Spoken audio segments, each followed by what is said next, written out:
Ọọ̀ni Ilé-Ifẹ̀ kọ lẹ́tà síta nítorí olórí Naomi ni. Ọọ̀ni Ilé-Ifẹ̀ ọba Adéyẹyè Ẹniìtàn Ògúnwùsì ti kọ lẹ́tà pàtàkì kan síta nípa ìjàmbá burúkú tó ṣẹlẹ̀ níbàdàn lọ́sẹ̀ yìí, èyí tó wáyé látàrí àkójọpọ̀ àwọn ọmọdé tí ìyàwó rẹ̀ àtijọ́ olórí Ìṣílẹ̀kùnọlá Naomi fẹ́ ṣe. Olórí Naomi ló tẹ́ pẹpẹ ètò kan kalẹ̀, ètò tó máa ń ṣe fáwọn ọmọdé lọ́dọọdún lásìkò kérésì ni. Èyí tó fẹ́ ṣe lọ́dún yìí yàtọ̀ nítorí ó ti kéde, iléeṣẹ́ rédíò Àgídìgbò sì ti bá a gbé kinní náà síta lórí afẹ́fẹ́ lọ́pọ̀lọpọ̀ ìgbà pé 5,000 àwọn ọmọdé lòun ń retí láti ṣe láàánú, àti pé ẹ̀bùn 5,000 náírà ló wà fún wọn, bẹ́ẹ̀ làwọn tó bá kọ́kọ́ dé yóò gba ẹ̀bùn rẹpẹtẹ míì. Bó ti ń sọ̀rọ̀ yìí bẹ́ẹ̀ ni rédíò Àgídìgbò ń bá a gbé.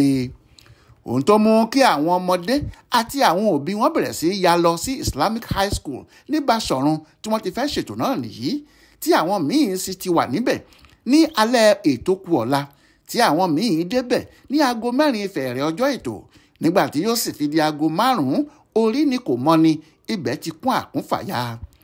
Níbí yìí ni ọ̀rọ̀ ti di ìjàgùdù, níbi tí kálukú ti ń sáré àti wà níwájú. Níbẹ̀ ni wàhálà ti dé tó sì di pé òkú dìẹ kò mọ ẹni tó ń tu òun mọ́. Àwọn èrò náà ń gbé ara wọn ṣubú tí wọ́n sì ń tẹ àwọn tó bá ṣubú láàrin wọn mọ́lẹ̀, tí wọ́n sì ṣe bẹ́ẹ̀ tẹ àwọn míì pa pátápátá. Ní àárín kadijúkàlà èèyàn 22 ló ti kú, táwọn míì sì farapa. Nígbẹ̀yìn àwọn 3 míì tún kún wọn, bẹ́ẹ̀ ló kù ibi ìṣẹ̀lẹ̀ náà di 45. Ọ̀rọ̀ wọ̀ níjọ́ tí àwọn tí wọ́n wá ohun tí wọ́n yóò jẹ pàdé ohun tó jẹ wọ́n, ẹni tó bá ṣojú ẹ̀ ló lè sọ. Oríyọmí Hamzat tó ní rédíò Àgídìgbò ròyìn ní tiẹ̀, ó ní kinní ọ̀hún kò yàtọ̀ sí ìgbà tí ogun dé. Ó ní òun kúkú wà níbẹ̀ bí òun àtàwọn kan sì ti ń gbìyànjú láti gbé àwọn tó ṣubú, bẹ́ẹ̀ làwọn míì tún ń gorí àwọn. Gbogbo ariwo tí òun sì ń pa kò mú kinní kan jáde bí ẹni tó ń pariwo létí adití ni. Ọ̀rọ̀ yìí di ìbànújẹ́ ńlá, bẹ́ẹ̀ ló ká ìjọba àti àwọn aráàlú lára. Ohun tí àwọn ọlọ́pàá ṣe mú olórí Naomi rèé, tí wọ́n sì mú àwọn 6 míì kún. Ìyẹn gbogbo àwọn tí wọ́n jọ lọ́wọ́ nínú ìpalẹ̀mọ́ ètò náà. Ẹsẹ̀ kan ló kù fún Alhaji Oríyọmí Hamzat ti Àgídìgbò náà, torí bí kò jẹ́ ẹ̀yà ara òjijì tó kọlù lẹ́yìn ìṣẹ̀lẹ̀ náà, kò sí kóun náà má dèrò àtìmọ́lé.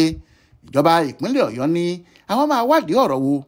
Ẹni tí ajé bá sì ṣí mọ́ lórí pé wọn kò ṣe ohun tó yẹ kí wọ́n ṣe, tọ̀hún yóò fara káṣá nítorí yóò fojú balẹ̀ ẹjọ́.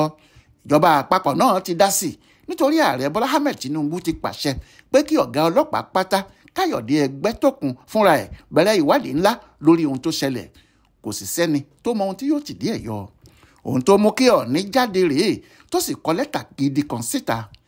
Nínú lẹ́tà tó kọ yìí ló ti bá gbogbo àwọn ìdílé tọ́rọ̀ yìí kàn dárò, tó bá gbogbo ọmọ Ìbàdàn pátá kẹ́dùn àti ìjọba ìpínlẹ̀ Ọ̀yọ́ pẹ̀lú ìjọba àpapọ̀.